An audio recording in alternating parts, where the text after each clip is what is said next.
کہہ دیتے ہیں کہ یہ روایت عقل کے منافی ہے یا یہ روایت سائنس کے خلاف ہے۔ خبر متواتر اور خبر احاد کی کوئی تقسیم پائی ہی نہیں جاتی۔ اگر ہم آج کے دور کی ہی مثال لیں تو فیس بک کے اوپر ایک بات شیئر کی جاتی ہے، اللہ کے پیغمبر ناراض ہو رہے ہیں کہ آپ کو ایک حدیث پہنچی ہے،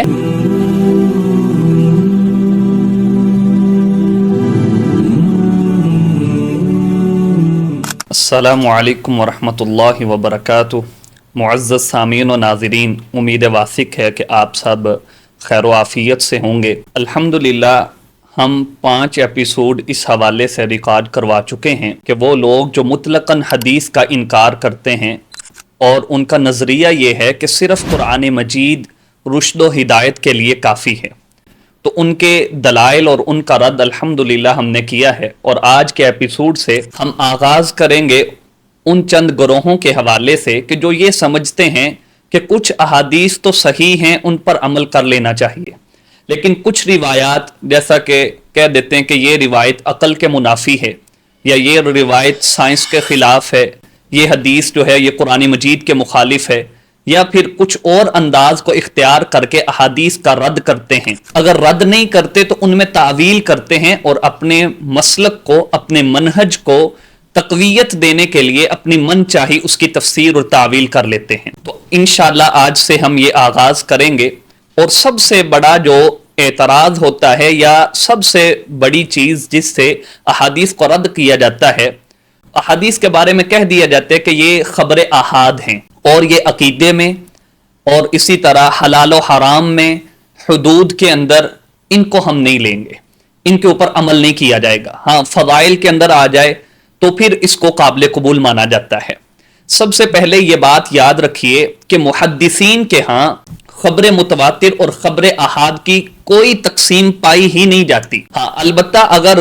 لغوی طور پر تواتر کا لفظ استعمال کیا ہے محدثین نے تو وہ بھی شاذ و نادر ہے، یعنی کہ تواتر النقل ای تتابع النقل او توالت، یہ لغوی اعتبار سے اس کو استعمال کیا، لیکن اصطلاحاً محدثین کے ہاں یہ قاعدہ ہی نہیں ہے۔ محدثین کے ہاں خبر کے اثبات اور تثبیت کا جو قاعدہ ہے وہ 2 اعتبار سے،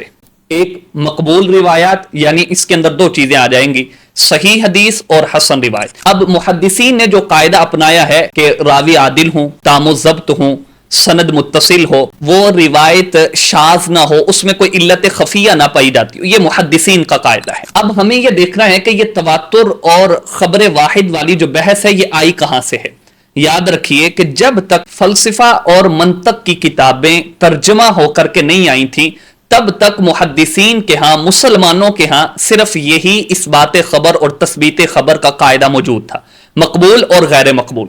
اور جب منطق اور فلسفہ سے یہ کتابیں ترجمہ ہو کر کے آئیں اور پھر مسلمانوں میں اس بات کو گھسیڑ دیا گیا کہ آپ نے اگر روایت کو قبول کرنا ہے یا اس کو ثابت کرنا ہے تو اس کے لیے ضروری ہے کہ آپ افراد کو بھی گنیں۔ اگر تو ایک جماعت روایت کر رہی ہے تو وہ متواتر ہے اور اس کو قبول کیا جائے گا، اور اگر ایک جماعت نہیں، افراد ہیں، چند افراد ہیں، 2-3 ہیں، یا وہ متواتر کی حد تک نہیں پہنچ رہے تو پھر اس کو قبول نہیں کیا جائے گا۔ یہ پہلی بات سمجھ لینی چاہیے کہ یہ محدثین کی اصطلاح نہیں ہے، یہ مسلمانوں کی اصطلاح نہیں ہے۔ دوسری بات کہ یہ پھر اصطلاح بیان کیوں کی جانے لگی، مسلمانوں نے اسے قبول کیوں کیا اور یہ مشہور کیوں ہو گئی، یہ بڑا اہم سوال ہے کہ یہ روایات جب محدثین کی ہیں ہی نہیں، اصول حدیث والوں نے اس کو بیان ہی نہیں کیا تو پھر یہ مسلمانوں میں عام کیسے ہو گئی۔ یاد رکھیے کہ جب پہلے احادیث کا انکار کرتے تھے یا وہ لوگ جو اللہ تعالیٰ کی صفات کو نہیں مانتے ان میں تعویل کرتے تھے تو وہ اپنی طرف سے روایت کو گھڑتے تھے۔ اب جب روایت گھڑتے تھے، اپنی طرف سے روایت بناتے تھے، تو محدثین اپنے قاعدوں کے ذریعے سے جو کہ شرع سے ماخوذ ہیں، قرآن و حدیث سے ماخوذ ہیں، پہچان لیتے تھے۔ اب یہ جھوٹے کہلواتے، وضاعین کہلواتے اور کذابین کہلواتے، معاشرے کے اندر بھی عزت جاتی رہتی اور محدثین کے ہاں بھی جرا ان کے اوپر ہوتی،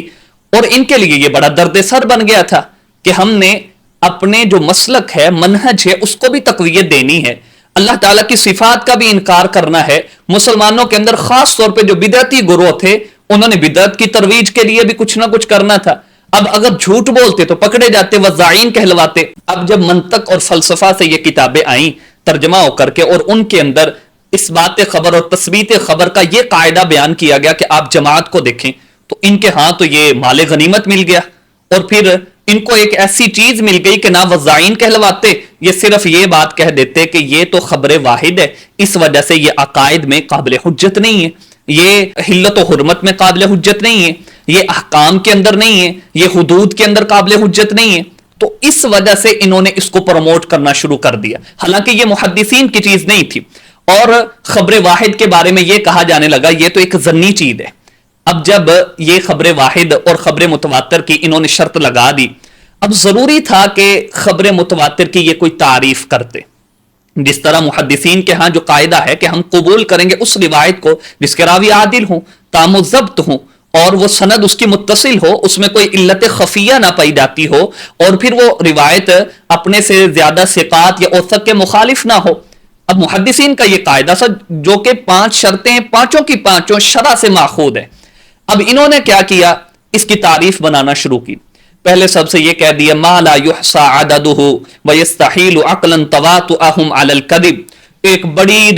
جو ہے نا جماعت اس کو روایت کرے، وہ حدیث متواتر ہم اس کو کہیں گے کہ وہ حدیث جس کو ایک بڑی تعداد روایت کرے، اور اس کو محصور نہیں کیا، اس کو محدود نہیں کیا۔ اب جب یہ بات کہہ دی کہ بڑی تعداد روایت کرے اور اس کو محصور نہیں کیا گیا، اب تو جتنے بھی افراد آ جائیں اسی کے اندر آتے تھے، یعنی وہ خبر واحد ہی رہتی تھی۔ اگر 100 بندے روایت کر رہے ہیں اور ایک روایت کو 1200 بندہ یا 1000 بندہ روایت کر رہا ہے تو 100 والی تو خبر واحد ہی رہ گئی، اسی طرح 700-800 والی بھی خبر واحد رہ گئی۔ تو پھر انہوں نے کوشش کی کہ اس کو محصور کیا جائے، اس کو محدود کیا جائے۔ امام شوکانی رحمہ اللہ نے ارشاد الفحول میں بڑی زبردست اس کے اوپر بحث کی ہے۔ پھر کیا کیا جی کہ ہم یہ کرتے ہیں کہ 313 کا عدد جو ہے اس کو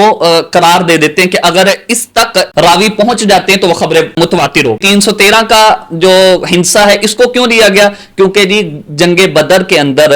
صحابہ کی تعداد یہ تھی۔ اب پھر اس کے اوپر مذاق بننے لگا تو 70 کا عدد لے آئے کہ 70 اگر ہوں گے تو پھر 70 راوی ہیں ایک روایت کو روایت کرنے والے، تو وہ خبر متواتر ہے۔ 70 کا عدد کیوں ہے جی کہ آپ صلی اللہ علیہ وسلم نے 70 قراء کرام کو بھیجا تھا اور چلتے چلاتے 10 پہ آ گئے۔ حافظ ابن حجر رحمہ اللہ نے اس کو ذکر کیا اپنی کتاب کے اندر نخبۃ الفکر کے اندر،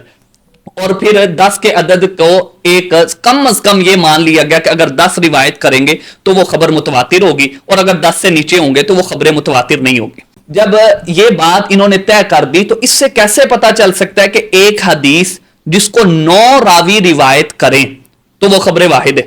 اب ایک بندہ ساتھ میں اور اٹیچ ہو گیا ہے، 10 ہو گئے تو وہ خبر متواتر ہے۔ اب 9 بندوں کی جو روایت ہے نہ وہ عقیدے کے اندر لیں گے، نہ وہ احکام میں لیں گے، نہ حدود کے اندر لیں گے، نہ حلت و حرمت میں اس کی بات کو مانا جائے گا، جبکہ ایک ایسا فرد جو اس میں آ گیا ہے اور اس کی وجہ سے وہ سب کے اندر شامل ہو گئی۔ اب یہ بات بھی نہیں انسان مان سکتا، یہ عقلاً اس بات کے اوپر، اور پھر شرط چونکہ یہ لگائی ہے ان سب کا جھوٹ پر اتفاق کر لینا محال ہو، یعنی 10 راوی ہوں اور ان سب کا جھوٹ پر اتفاق کر لینا محال ہو، یہ بھی ایک مضاحکہ خیز بات ہے۔ اور امام جوینی رحمہ اللہ نے اس کے اوپر بڑا زبردست تبصرہ کیا، وہ کہنے لگے کہ آج کا جو ہمارا دور ہے اس کے اندر تو ہم دیکھ سکتے ہیں کہ کتنے لوگ ہیں جو جھوٹ کے اوپر متفق ہو جاتے ہیں، جھوٹ کو مان لیتے ہیں۔ اگر ہم آج کے دور کی ہی مثال لیں تو فیس بک کے اوپر ایک بات شیئر کی جاتی ہے اور کتنے لوگ ہوتے ہیں اس کو لائک کرنے والے، اس کو فارورڈ کرنے والے، وہ سارے اس کو صحیح مان رہے ہوتے ہیں حالانکہ وہ ویڈیو صحیح نہیں۔ تو اصلاً میں یہ جو اس کی تعریف ہے، ابھی تک کوئی حدیث کوئی بھی متواتر کی جو تعریف ہے اس کو صحیح سے بیان بھی نہیں کیا گیا، صحیح اس کی تعریف ابھی تک موجود نہیں ہے۔ لیکن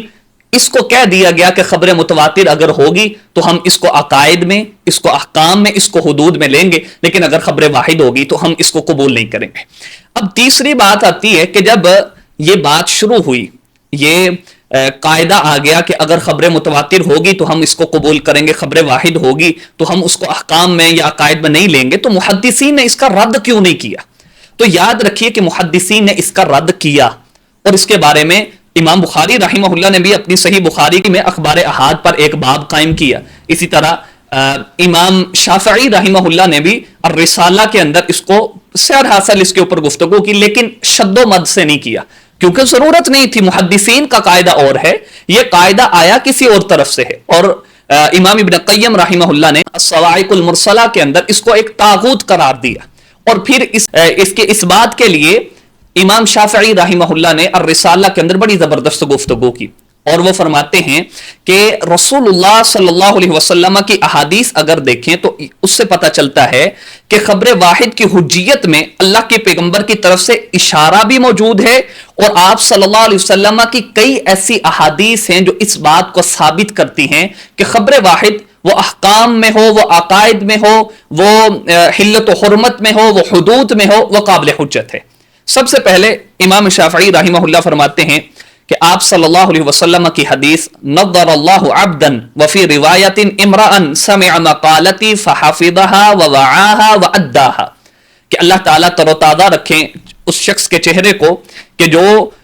آپ صلی اللہ علیہ وسلم کی حدیث کو سنتا ہے، اس کو یاد کرتا ہے اور پھر آگے اس کو پہنچاتا ہے۔ اب امام شافعی رحمہ اللہ اس کے بارے میں کہتے ہیں، اسے استدلال کرتے ہوئے کہ یہاں اللہ کے پیغمبر نے عبدن کا لفظ بولا ہے، جس کا مطلب ہے ایک بندہ، یعنی اگر ایک شخص بھی آپ صلی اللہ علیہ وسلم کی بات کو سنتا ہے، اس کو یاد کرتا ہے، آگے پہنچاتا ہے، تو اللہ کے پیغمبر نے اس کے لیے دعا کی ہے، ایک انسان۔ اور پھر یاد رکھیے وہ ایک انسان جو ہے، جو آپ صلی اللہ علیہ وسلم کی بات کو منتقل کر رہا ہے، اس کے اندر حلت و حرمت بھی ہوگی،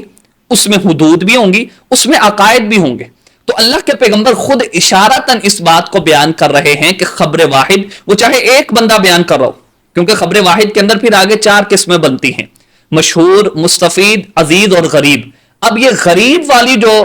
آخری قسم ہے، اس کو بھی اللہ کے پیغمبر قبول کر رہے ہیں کہ اگر ایک شخص بھی وہ اللہ کے پیغمبر کی بات کو سنتا ہے، آگے پہنچاتا ہے، اس میں حدود ہوں، اس میں عقائد کی باتیں ہوں، اس کے اندر حلت و حرمت ہو، تو وہ اللہ کے پیغمبر اس کو دعا دے رہے۔ اسی طرح اگر 2-3 واسطے بھی آ جائیں، ہمارے ہاں تو متواتر میں تو یہ شرط لگا دی نا کہ ایک بڑی جماعت روایت کرے، جبکہ اخبار احاد میں مشہور ہے تو یا عزیز ہے، 2-3 بھی ایک طبقے کے اندر راوی رہ جاتے ہیں، تو اس کی بھی امام شافعی رحمہ اللہ نے دلیل دی کہ سیدہ ام سلمہ رضی اللہ تعالیٰ عنہا کے پاس ایک عورت آئی اور اس نے آ کر کے کہا کہ کیا روزے کی حالت میں مرد جو ہے وہ اپنی عورت کا بوسہ لے سکتا ہے؟ تو سیدہ ام سلمہ رضی اللہ تعالیٰ عنہ کہنے لگی بالکل لے سکتا ہے۔ تو وہ خاتون کہنے لگی، وہ بھی صحابیہ تھی رضی اللہ تعالیٰ عنہ، وہ کہنے لگی کہ آپ اللہ کے پیغمبر سے پوچھ کر کے بتائیے۔ تو سیدہ ام سلمہ رضی اللہ تعالیٰ عنہ نے پھر بھی اللہ کے پیغمبر سے پوچھ لیا، تو رسول اللہ صلی اللہ علیہ وسلم نے انہیں کہا کہ بالکل لے سکتا ہے۔ تو انہوں نے اس خاتون کو بتایا، سیدہ ام سلمہ نے، انہوں نے جا کر کے اپنے خامد کو بتایا، تو وہ آگے سے کہنے لگے، ان کے شوہر وہ صحابی رضی اللہ تعالیٰ عنہ، کہ اللہ کے پیغمبر تو بڑے متقی ہیں، ہم تو ان کے مقام تک نہیں پہنچ سکتے۔